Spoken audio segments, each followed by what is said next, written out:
আমার চ্যানেলে আপনাদেরকে স্বাগত জানাই। আজকে জামাই ফোঁটা, তো সেটাই আমাদের বাড়িতে পালন করা হচ্ছে। আমার মা আমার হাজব্যান্ডকে জামাই ফোঁটা দিচ্ছে, আর কিছু খাবার দিয়েছে। তো সেটারই আজকে ভিডিও আপনাদের সঙ্গে শেয়ার করছি।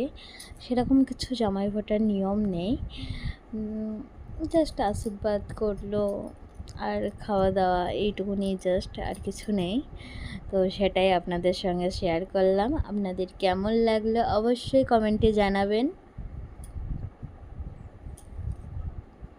আর এই সুন্দর মুহূর্তগুলো আমার দেখতে খুবই ভালো লাগে, আর ফোনবন্দি করতে তো খুবই ভালো লাগে, তাই আজকে ফোনবন্দি করে ফেললাম।